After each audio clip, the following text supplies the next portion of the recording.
Les grandes gueules. Tout sur les dessous de l'actu. Ici, l'actu rime avec liberté de ton sur Radio Espace.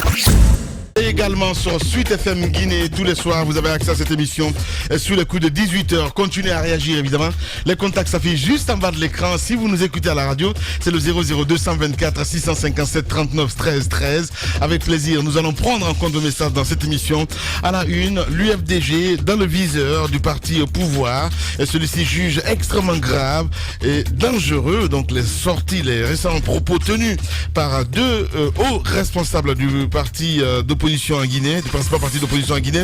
Il s'agit d'une part de Ousmane Gawal Diallo qui avait déclaré que s'il le faut, et la cellule d'Alain Diallo sera installée par un coup de force dans le fauteuil présidentiel en 2020, quel que soit le prix à payer. Et d'autre part, le docteur Fodéoussou Fofana qui a appelé ce week-end les militants du parti au djihad. Et quelle est la gravité de ces déclarations, quelles peuvent être leurs conséquences politiques. On essaye d'en parler ce matin, mesdames et messieurs, dans cette émission avec Monsieur Amadou Damaro Camara, vous le voyez à l'écran, il faut le dire, député, chef de la majorité présidentielle, donc à l'hémicycle. Merci à vous tous à l'international. On va continuer, mon cher Titi, l'émission avec Damaro. Alors moi, tout à l'heure avant la pause, on parlait justement des propos tenus dans les assemblées, dans les QG. Mais justement pour parler du RPG à son tour, on a entendu des personnes qui sont venues se présenter comme des rebelles. Là, on parle bien sûr de l'ancien régime. Des anciens rebelles. J'ai bien dit anciens. Mais justement, on parle là. Non, j'ai dit. Et là, mais quand même, on parle d'un État. Si les pouvoirs, les dirigeants ne sont pas les mêmes, mais on parle d'un État. Est-ce que vous ne pensez pas que là aussi, il y a dérive lorsqu'on vient sur des tribunes comme ça, se prononcer avec de tels faits sans qu'on ne soit inquiété? Oui, mais je crois que quand quelqu'un fait son mea culpa et dit « j'ai été rebelle », je ne vois pas le danger pour notre vie sociale aujourd'hui. Que quelqu'un vient dire j'ai été rebelle. Mais le cas de Sékou Souapé, parce que puisqu'il s'agit de lui, le cas de Sékou Souapé est un peu spécifique, monsieur le député. Sékou Souapé, son nom quand même a été mêlé à un certain nombre d'attaques ici. Je veux parler par exemple de l'attaque qui a visé le convoi du feu Lansana Conté en Co5, mais aussi de l'assassinat de Panival du côté de Farmouria ou en tout cas vers la Sierra Leone. Mais c'est pas n'importe qui, Sékou Souapé. Quand il revient au devant de la scène, il se présente comme un ex-rebelle, donc qui aurait agi même pour le compte d'Alpha Condé, qui était opposant à l'époque. C'est pas rien. Récemment, Guillaume Soro aussi a parlé de Sékou Souapé du temps de la rébellion en Côte d'Ivoire. Vous êtes en train de confondre totalement deux sujets. Dans le cas Souapé, si ça existait, ça c'est un problème de justice. Que la justice déclenche, si elle croit qu'elle a un élément à tenir, qu'elle déclenche une procédure contre celui qui s'auto-accuse d'avoir participé à des assassinats, etc., comme vous le dites. Ça n'a rien à voir avec le discours politique qui est tenu aujourd'hui, qui draine des masses, qui empoisonne des têtes, des esprits. C'est ça la différence. Donc il ne faut pas faire la balance. J'étais d'accord avec vous tout à l'heure, que vous condamniez, que vous n'acceptiez pas que des leaders politiques tiennent de tels propos. Nous avons le devoir d'éduquer nos masses. Parce que comme je disais avant la pause, 95% de ceux qui nous suivent ne savent même pas ce que nous avons dans nos programmes de société. Donc nous sommes des leaders d'opinion, et quand nous drainons des choses, soyons des leaders pour les amener à bon port, mais pas au gouffre. C'est de cela qu'il s'agit. Ça peut compromettre l'équilibre même de la nation. Bien. Amadou Damaro Camara, notre invité ce matin chez les Grandes Gueules. Allez-y, Mafoudia. Je voulais la réflexion, pas que politique, mais républicaine. C'est-à-dire, il y a des Guinéens qui sont levés un jour, qui ont agi contre l'État. Et l'État, ce n'est pas les gens qui représentent aujourd'hui ou hier. L'État. Quand ceux-ci aujourd'hui se servent d'une telle, de votre tribune, de l'Assemblée, du RPG Arc-en-Ciel pour dire qu'on a fait ceci, On sait que des cas comme ça, c'est poursuivable des années après, mais justement, lorsque ces gens se prononcent aussi librement au niveau du RPG, est-ce que vous ne pensez pas quand même qu'il y a un laisser-aller qui est constaté? Quand même, on vous sait très prompt sur des choses, mais effectivement, est-ce que vous ne reconnaissez pas que ça ne doit pas être? Mais c'est ce que j'ai dit. Il n'y a pas que lui d'ailleurs, il n'y a pas que Sékou Soapé. Il y a Djabi aussi, travail. Djabi de communant. Si c'est un problème de crime, hein, parce que ça c'est... Cette fois-ci, ça c'est un crime. Très grave. C'est un problème de crime. Il revient à la justice de prendre ses responsabilités et de poursuivre qui des droits. Très bien. Alors, concernant les propos qui ont été tenus au niveau de l'UFDG, vous avez écouté Cellou Dalein Diallo sur TV5, le modéré, qui a d'ailleurs dit qu'il n'était pas d'accord avec un pan du discours tenu par Ousmane Gawal. Non, mais il a dit publiquement. Oui, parce que ça le prend au collège. Il revient à des meilleurs sentiments comme pour faire amende honorable. Mais ils ont pris ça de qui? C'est de lui. Non, mais vous connaissez Cellou. Mais je dis c'est de lui. Oui, Cellou n'a jamais tenu de discours de violence. Le problème de Cellou, il ne s'agit pas de Cellou individu. Cellou est un garçon copain d'âge à moi, hein, très bien éduqué, poli, etc., etc. Mais il est l'instrument d'une cause. C'est ça la réalité. Pourquoi vous refusez? L'instrument d'une cause. D'une cause. C'est-à-dire que une cause de l'UFDG, de cause ethnique, mais Cellou n'est qu'un instrument. Donc c'est pas lui qui guide ses Mais pas. Absolument, il ne dirige pas, il est poussé, il est mis devant.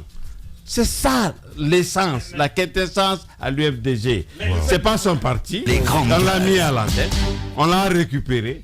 On l'a identifié, on l'a mis là, on l'a dit amène-nous vers ça. Vous pensez qu'il est malléable, modélable à souhait? Mais pas à souhait, oui. Mais il est modélable, il est là comme un instrument d'une politique, d'une cause que je n'amène même pas une. Il y a un discours privé, il y a un discours public. C'est ça l'hypocrisie. Entre les deux hommes. Entre les deux hommes. Alors vous... Moi, le discours que je tiens en privé, c'est le discours que je tiens à la radio. Je n'ai pas un discours en privé, j'ai un discours... C'est ça le cas. Parce que souvent, les politiques, il y a dédoublement de personnalité. Ils ont un... Quand ils parlent de démocratie, des choses... Quand Cellou me parle de démocratie, il n'y a que 15 ans. 15 ans, est-ce que la Guinée n'avait pas besoin de démocratie? Mais dans d'autres pays, il n'aurait pas dû être candidat. Dans d'autres pays, ton passé te rattrape. Comment? On te dit, mais tu as fait ça, tu as fait ça, tu as fait ça. Il a été condamné pour quoi? Quel est son passé? Quel est son passé qui milite plus aujourd'hui? Son passé, les dernières élections communales, c'est lui qui les a organisées. En 2005. En 2005, il était Premier ministre. Le président lui a dit, je ne veux pas d'opposition à Conakry. Il a été tellement zélé qu'il a donné 30 préfectures sur 33 au PUP, y compris l'abbé. Que le président, quand paix à son âme, lui dise même, hé, enfant, tu aurais dû laisser au moins l'abbé au PRP. C'est celui-ci nous passe de laisser la démocratie. Aujourd'hui, nous sommes dans un problème de constitution. Mais il était où quand on a modifié la constitution? Il dit aujourd'hui que ça a amené des troubles en 2006. Mais ce n'est pas en 2006 que c'était la gestion qui a amené des troubles. Ce n'était pas quand il était là déjà depuis 3 ans. Alors, mais où il était? Il a été l'inspecteur au Fouta pour faire passer l'idée que celui-ci, voilà, et le mot, ton pied, mon pied. Mais c'est venu de qui? Pour le coudéisme. Mais quand ceux-ci ont fait ça, et que 10 ans après seulement, à peine, qu'ils nous disent combien de fois ils sont démocrates, ça c'est de l'hypocrisie. Ça fait sourire. Ça leur enlève. Mais c'est que j'ai... Quand même honorable. Non, je n'ai pas. Je dis que le passé, sur d'autres cieux, oui, ton passé en politique. C'est lourd, c'est son passé peut-être. Oui, je vais vous dire une chose. Ça ne leur enlève pas le droit. Ça ne leur enlève pas le droit. Les leçons. Sur d'autres cultures, dans d'autres cultures politiques, ton passé te rattrape quand tu veux aspirer à certains postes. On te dit attention, toi tu as été ceci, tu as même tenu tel propos. Rien que ça. Sauf qu'il y a des candidats présidentiels qui devraient être rattrapés par leur passé. Mais je suis d'accord, mais c'est à tout le monde. Dans le cas présidentiel, on n'a pas 2 candidats. Donc au même moment, ça n'enlève pas la lutte contre la modification d'une constitution, n'enlève pas à ceux qui ont un passé. C'est comme vous abordez le problème. Je veux que l'on soit clair aujourd'hui. Que le président veuille être candidat après 2020 est une décision individuelle. Une raison, non, ça ne peut être qu'une raison individuelle. Mais est-ce que, s'il était dans l'illégalité, je vous promets que je ne le suivrai pas. Est-ce que le président de la République, dans notre constitution, là, n'a pas le droit du tout de proposer une constitution au peuple de Guinée? Il ne prend pas de décret. Pour en faire une, attends, non, pas une modification. Attends. C'est qui est prévu. On a quand même. Boubacar, n'importe quel président, n'importe quelle administration a le droit de proposer au peuple de Guinée une nouvelle constitution. Dans quelles conditions? N'importe comment. C'est pourquoi. Non, mais attendez. Si vous me laissez parler. Lorsque l'ordre constitutionnel est remis en cause. C'est pas vrai. On ne peut pas dire qu'on ne touche pas à la constitution après un coup d'État. Ça, c'est quand même aberrant, ça. Que le peuple de Guinée ne se donne pas la conscience d'améliorer quelque chose, sauf quand on fait tomber l'administration en place. Je vais vous dire une chose, après tout ça. En Guinée, mais la Guinée est la première fille du système référendaire en Afrique. La Guinée même est née d'un référendum. C'est une aberration aujourd'hui de dire non, pas de référendum en Guinée. Il y a 60 ans déjà, avant ta naissance, la Guinée était suffisamment consciente pour pouvoir dire oui ou non à quelque chose. De Gaulle, non. Il est venu par référendum, il est parti par référendum. La France en a connu 10.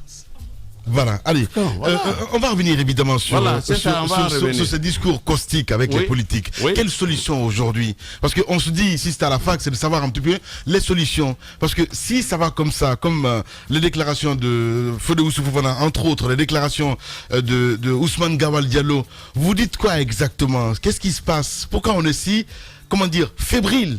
Est-ce qu'on va rester dans le domaine que de la condamnation, ou on va mettre des instruments, des instruments légaux qui, à ma foi, vont arriver à telles déclarations sont ce que mes amis appellent le flagrant délit.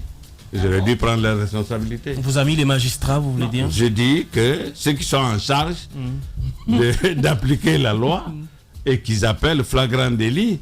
Ils ne l'ont pas fait. Lorsque le premier magistrat dit pourquoi vous n'avez pas demandé à ce qu'ils agissent en ce moment? Mais attends, on a disbattu des problèmes de la Oui, je sais, mais en même temps, lorsque vous balayez devant la porte des autres, balayez devant votre porte. Le chef de l'État a appelé à l'affrontement. Moïse, le chef de l'État est le premier magistrat du pays. Le chef de l'État, c'est lui seul, dans un seul fauteuil, qui est élu par tout le peuple de Guinée. Mais il n'est pas au-dessus de la loi. Il n'est pas au-dessus de la loi. Il a un certain droit que toi et moi nous n'avons pas. Mais c'est pas de tenir des propos. Non, vous avez enlevé ça dans son contexte. Vous posez une question. Vous allez à d'autres. Vous avez posé la question. Qu'est-ce qu'il faut pour, de quelque origine que ce soit, que l'on arrête ce genre de choses? Les magistrats ne peuvent pas induire le président de la République dans notre loi. Par un propos, il ne peut pas. Ce que vous pouvez faire, c'est ce que vous faites là. Donc ce n'est pas le même cas qu'un président et un député ou un non-député. Attention, je finis. La juridiction ne peut... Le président, il ne le met pas en place jusqu'à présent. Même cette juridiction ne peut pas le traduire de cette façon. Cette juridiction est composée de quoi? D'une majorité et d'une opposition. Il faut que cette majorité la dise oui. Mais vous ne pouvez pas. C'est ce que je dis. C'est que vous ne savez pas. Vous ne pouvez pas. Les gens, ils tiennent à le Haut Conseil comment ça s'appelle déjà de la Haute Cour de justice. La Haute Cour de justice est faite par des députés de l'opposition et de la majorité. Mais s'ils sont indépendants, ça devrait l'inquiéter. Non. Maintenant, si les députés ne peuvent pas être si indépendants sur les raisons politiques. Voilà, revenons à la question. Oui. Premièrement, il faut que nous-mêmes on s'éduque, qu'on sache qu'est-ce qu'on veut, qu'on ne soit pas aveuglé par la boulimie du pouvoir, qu'on ne soit pas aveuglé par l'objectif qu'on se fixe. Il faut que je sois là, quel que soit le prix, il a même à utiliser, quel que soit le prix à payer. Il faut qu'on s'éduque nous-mêmes. Deuxièmement, il faut que l'État sévisse, en fin de compte. Il faut que l'État sévisse. Absolument, oui. Il faut que l'État sévisse. Ouais. Les conséquences, justement, on va en parler parce que c'est très important. Avant eux, dans votre cas, évidemment, beaucoup de discours aussi, beaucoup de dérapages, on va le dire comme ça. Qu'est-ce qu'il faut faire aujourd'hui? Vous avez dit qu'il faut que l'État sévisse. Mais comment, justement? Parce que si c'est dans votre propre camp que l'État doit prendre... Il y a un contexte. Moi, il faut bien parler. Mais c'est assez grave. La preuve, je suis le chef de la majorité au Parlement. Ouais. Ils ont essayé de sévir contre moi. Ça veut dire que les choses évoluent. Ils n'ont pas lâché. Non mais honorable. Ça veut dire que ça évolue. Honorable, nous arrivons à... C'est grave. Nous commençons un tournant politique de notre pays qui quand même, ma foi, au regard de tout ce qui est dit, et tout ce qui est prévisible, fait froid dans le dos. C'est pas prévisible, comment ça? Non mais... Attends, t'es pas un shaitan quand même. Écoute-moi, je suis pas un shaitan, je suis en train de dire, au regard de ce qui se dit actuellement, et de ce qui est prévisible, ne fait froid dans le dos. Hein? Je fais allusion notamment à ces discours d'affrontement, de djihadisme, de coups de force, etc., etc. Moi, je voudrais dire, aujourd'hui, au regard de tout ça, honorable, est-ce qu'il y a lieu de s'inquiéter véritablement, du fait que le pouvoir en place veut mordicus aller à une proposition de constitution. 2, du fait que ceux qui sont opposés à cette constitution-là, majoritaire ou pas majoritaire, on l'en saura plus tard, sont quand même dans un ordre de bataille qui semble être de plus en plus serré. Ouais. Est-ce que ça s'annonce caustique? Est-ce qu'on peut s'inquiéter que Cellou s'oppose au 3e mandat, comme il l'appelle? C'est normal, il s'est opposé au premier et au deuxième. Donc c'est pas nouveau. Que Syria s'oppose au 3e mandat d'Alpha Condé, si on peut l'appeler comme ça. Mais il s'est opposé à son premier et à son deuxième. C'est normal, ils sont dans leur logique. Mais quand il dit, s'il est là, moi je ne serai pas, c'est qu'il connaît sa place déjà. Ça, j'ai apprécié. Vous parlez de Sida Touré? Oui, j'ai apprécié ça. Quand il dit si Alpha Condé est candidat, moi je ne serai pas président. S'il n'est pas candidat, je serai président. Ça veut dire. Les noms que c'est quoi exactement? Non, mais qui sont sur la même ligne, il le battra. Vous avez le franc-parler. Il le battra. Non, il le battra. Ça veut dire ça. Donc ça veut dire qu'il y a une discussion entre vous et l'UFR? Non, alors là. Non, je pose la question justement, pas de comprendre. Pas du tout. Maintenant, qu'est-ce qu'il faut? Oui. Qu'est-ce qu'il faut pour que le pays n'aille pas. Pensez que c'est un aveu de faiblesse? Non, il faut que l'on accepte, premièrement, que la Guinée est née du référendum. Moi, je veux que tout le monde s'exprime. Que tout le monde s'exprime. Les pour. Vous ne le permettez pas. Vous ne permettez pas à ceux qui sont opposés de le faire. Non, de le faire honorable. Oui, mais attendez. Vous avez fait arrêter. Vous m'avez appelé sur ce sujet-là. Oui. Je suis député, je ne suis pas l'exécutif. L'une de mes missions, c'est de contrôler même l'action du gouvernement. Les 7 ont finalement été relaxés. J'ai dit... Qu'est-ce que ça vous inspire? C'est un camouflet quand même. Tu m'as déjà posé la question. J'ai dit... Ouais, depuis vendredi, il y a une évolution. Je voudrais... Je ne suis pas le juge. Je ne suis pas le parquet. Vous ne voulez même pas que je m'y mêle. Voilà, vous m'avez... Je ici, là, voilà, il se mêle de tout. Donc l'exécutif doit laisser... Parlons politique. L'exécutif doit laisser tout le monde s'exprimer. Tout simplement qu'on laisse tout le monde s'exprimer. Et que pour une fois, je me dis, si le président est dans l'illégalité, vous m'entendrez. Pour moi, un président de la République a tout à fait le droit de proposer à son pays une nouvelle constitution, n'importe quand. La France en a connu... Sans condition. Sans condition. Mais c'est sans condition, il n'a rien dit. Mais quelle est la disposition de la constitution qui le prévoit? Je dis Barry. Non, quelle est la disposition? Diallo, si tu me permets... Si tu me permets d'aller... Mais tu peux quelle est la disposition de la Constitution qui prévoit ça? Tu ne peux pas déposer... Ça peut être déjà une insuffisance de cette Constitution. Qu'un président ne soit pas permis de proposer une nouvelle Constitution au peuple. C'est déjà une insuffisance. Si la Constitution est muette là-dessus, ça veut dire qu'il ne peut pas le faire. Ça veut dire que cette Constitution ne pouvait être qu'évolutive. Je vous ai parlé de ça là ici. Vous pouvez la réviser. Le contexte, son esprit et sa lettre permettent à une situation évolutive de cette constitution. Je dis donc, le président a-t-il le droit de proposer une constitution? Oui. Deuxièmement, va-t-il le faire par décret ou par sa majorité à l'Assemblée? Non. Est-ce que le référendum pourquoi vous n'avez pas confiance au peuple de Guinée qui, il y a 60 ans déjà, a donné l'indépendance par référendum à la Guinée quand on n'avait que 5 universitaires dans tout le pays. Maintenant qu'on en a des milliers, que chacun s'exprime pour et contre, et qu'en fin de compte, qu'on demande au souverain suprême, qui est le peuple, qu'est-ce que vous voulez?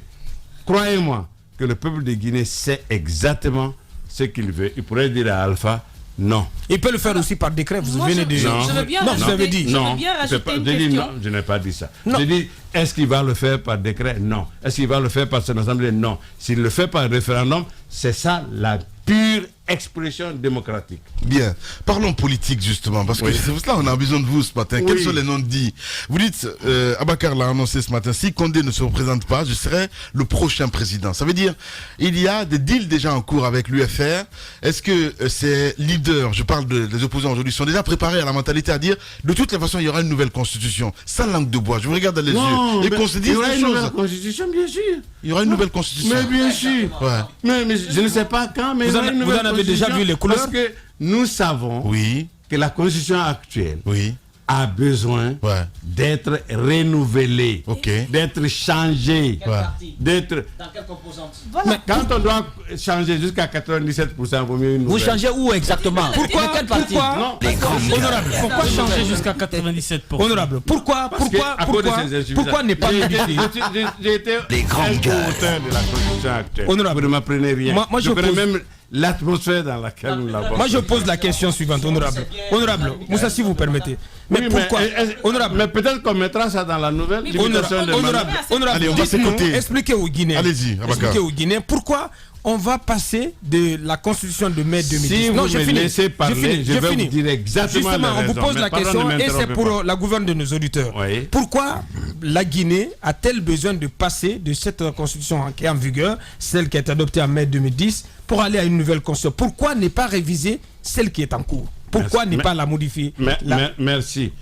Si pour une raison ou pour une autre individuelle, le président disait aujourd'hui, ne vous inquiétez pas, je ne suis pas candidat, mais je propose une nouvelle constitution, parce que franchement, la première qui a été écrite dans le contexte que nous connaissons, dans l'esprit que nous connaissons, a des insuffisances, nous allons le faire. Il n'y aura plus aucun bruit. Tout le monde serait d'accord tout de suite pour examiner la nouvelle constitution. C'est tout ce débat que moi je demande. Qu'on ait ce débat. Mais qu'on ne se dise pas, parce qu'il va se présenter, il n'a même pas le droit de proposer une nouvelle constitution. Vous ne répondez pas à ma question. Non. Qu'est-ce que vous me dites? Pourquoi ne pas revoir? Pourquoi ne pas revoir les insuffisances, puisque vous en parlez, votre courant politique en parle abondamment, vous dites que cette constitution, elle est remplie, elle est infestée d'insuffisances, de défaillances. Pourquoi ne pas les améliorer? J'ai dit que cette constitution-là, je ne vais pas cracher. Non seulement j'étais membre du CNT, deuxièmement, elle a permis l'élection du président 2 fois, elle a permis moi-même mon élection à l'Assemblée, mais je vous dis que le contexte dans lequel cette constitution a été créée, a été écrite, sa lettre même, en passant par son esprit, même sa lettre donne un calendrier. Cette constitution est même née avec les gènes de sa propre violation. Quand la constitution dit 6 mois après l'installation de l'Assemblée nationale, il faut installer 5 à 6 autres institutions républicaines. Si on ne le fait pas, c'est qu'on a déjà violé la Constitution. Alors que pratiquement on ne pouvait pas. Quand Fakonde venait au pouvoir en 2010, il n'y avait que 2 institutions républicaines en Guinée. C'était la Cour suprême et le Conseil économique et social. Tous les autres, c'est lui qui l'a créé. La preuve, c'est qu'aucune institution en Guinée n'a même un siège.